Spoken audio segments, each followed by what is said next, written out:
Leilin passou pela porta e foi até o quarto de Isabel.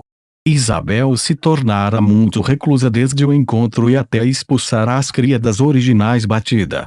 Bate. Leilin bateu a porta educadamente. Quem é esse? Eu não disse que não deveria ser perturbada. A voz de Isabel parecia bastante irritada. Sou eu, disse Leilin calmamente. A porta se abriu para revelar o rosto de Isabel. No entanto, havia um rubor natural em suas bochechas, como se ela estivesse passando por algum exercício rigoroso, ou talvez uma cerimônia. Qual é o problema? Estou me preparando para descansar um pouco depois de ver Leilin. Isabel pareceu confusa por um instante. Você não vai me convidar para entrar? Leilin sorriu. Não é cavalheirismo entrar no quarto de uma senhora a esta hora da noite, você sabe. Ou talvez você tenha se tornado uma degenerada. Minha querida prima. Os olhos de Isabel brilharam e ela descansou languidamente contra a porta, falando coquette. Leilin secretamente teve o desejo de rir em reação à sua pose pretensiosa. Quando se tratava de experiência, a quantia que ele tinha sob seu cinto excedia em muito a dela. Eu me transformei em um degenerado? Gostaria de descobrir. Leilin se aproximou com um sorriso travesso no rosto e cheirou cruelmente seu pescoço, inalando o cheiro do corpo de uma menina misturado com um cheiro particular. O que você está fazendo? A garota se esquivou dele quando ela ficou vermelha, e Leilin aproveitou a chance para entrar na sala. Não havia muita mudança nos arranjos aqui, mas parecia haver um cheiro vago e sangrento permeando o ar. Embora ela tivesse limpado e feito uma tentativa para esconder isto, as sobrancelhas de Leilin ainda franzidas. Tem alguma coisa que você gostaria de me contar? Leilin sentou-se no sofá e tentou soar o mais genuíno que pôde. Você é minha prima, afinal de contas, e eu não quero que você assuma isso sobrecarregar sozinho. Não é nada. Acabou tudo. Isabel congelou e depois falou como se não se importasse. Leilin suspirou em resposta à sua tentativa de parecer forte. Claro, ele sabia que não havia benefício em revelar a verdade.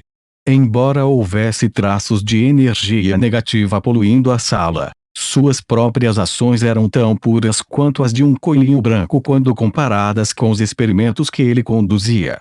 Leilin mudou de ideia. Ele acreditava originalmente que deixá-la ficar para trás seria uma boa decisão. Mas pelo que parecia, deixá-la na mansão só atrairia mais atenção e problemas. Bem, estou aqui para pedir ajuda. O que é isso? Os olhos de Isabel brilharam com um brilho frio. Bem, Leilin coçou a cabeça e depois revelou as notícias sobre o Marquês Louis e o Visconde Time, e também o ataque iminente dos piratas. Nesse caso, eles foram responsáveis pela aniquilação da minha família. A mão de Isabel se contorceu e uma parte de uma cadeira de ferro preto foi quebrada. Lascas de madeira se espalhavam entre os dedos. Tal força física. As pupilas de Leilin encolheram. Ela supera um profissional de nível 5 e está perto do nível 10. Esses diabos e demônios são realmente muito generosos, embora o preço seja a alma do sacrificador. Leilin ouvira falar das contínuas ofertas de sangue necessárias para ganhar energia demoníaca. Seguidores de demônios foram cercados e aniquilados no continente. Se as notícias sobre a família Fowler a protegessem fossem problemáticas ainda mais prementes do que o Marquês Louis. Mas eu não tenho certeza ainda. Isso é apenas uma possibilidade. Leilin acariciou o queixo e não mentiu sobre isso. Tudo bem. Vou verificar por mim mesmo. Esses piratas até ousam invadir e ofender o território da nossa família Fowler. Precisamos que paguem o preço em sangue e que suas almas se arrependam no inferno. Os belos olhos de Isabel se estreitaram, preenchendo-se com uma sede assassina.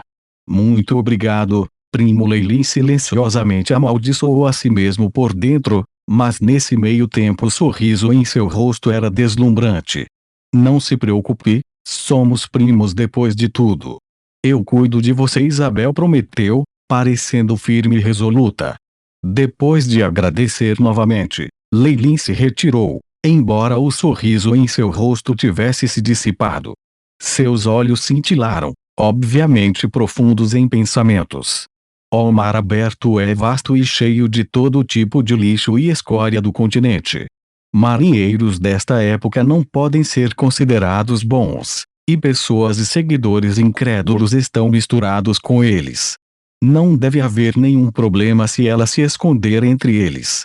Como seguidora de um demônio, Isabel obviamente não poderia ficar na família, ele uma quantidade infinita de problemas.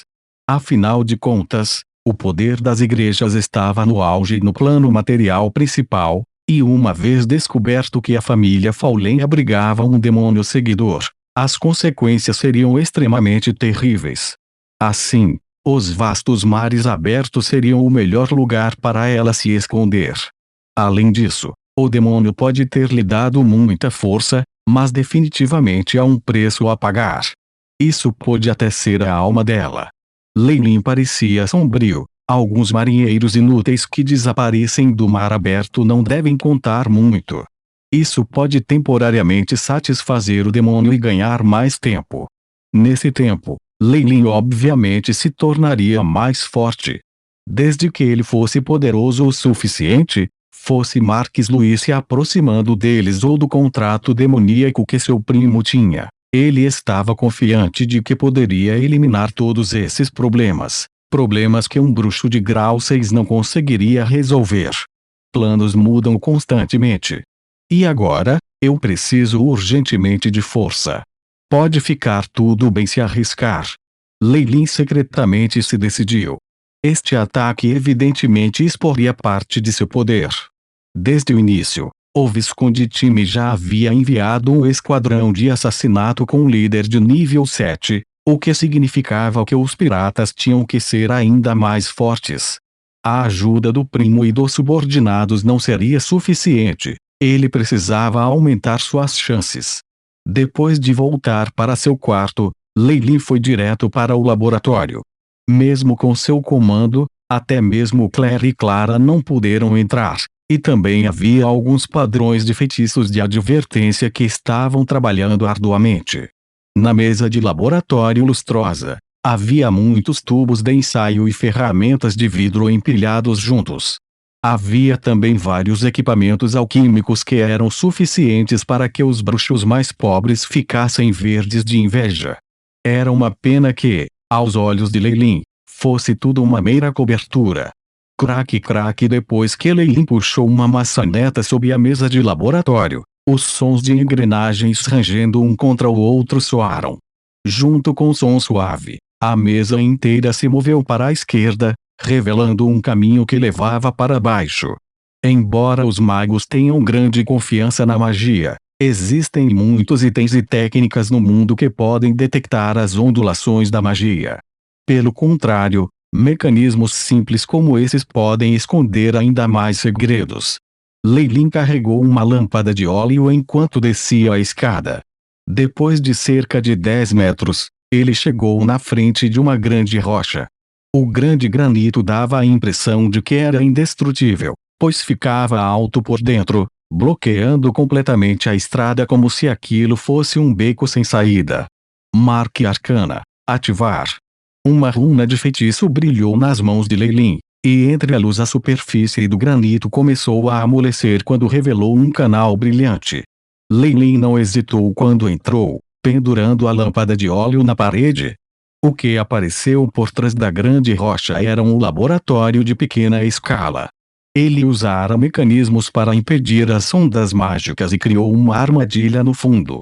Isso foi o suficiente para mostrar o quanto Leilin valorizava esse laboratório. Como esta era subterrânea, o laboratório tinha uma área de apenas alguns metros quadrados. Uma grande e antiga mesa de madeira já ocupava a maior parte da área, e restava pouco espaço para ficar de pé. O teto também era muito baixo e todo o quarto parecia muito sufocante. O cheiro de piche ficou óbvio no chão e nos cantos, indicando um mecanismo de autocombustão ainda mais aterrador.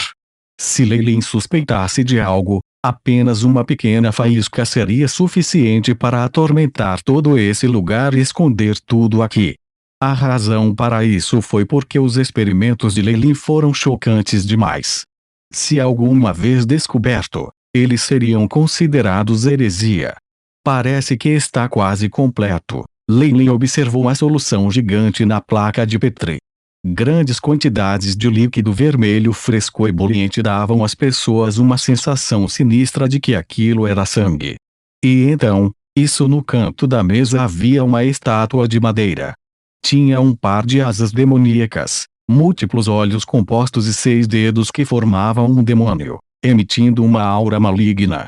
Esta foi uma estátua que Leilin construiu de Beelzebub com base em suas memórias.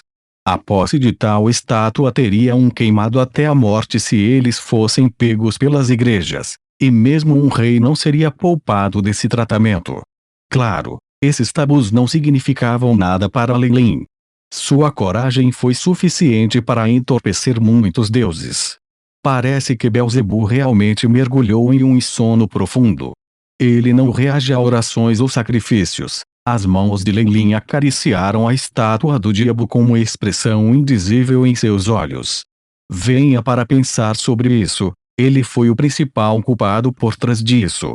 Se ele não tivesse roubado tanto das leis de Beelzebub e até destruído Oed e a maior parte de sua Truezou, o rei soberano da glutonaria não seria tão gravemente ferido que ele teve que dormir fora.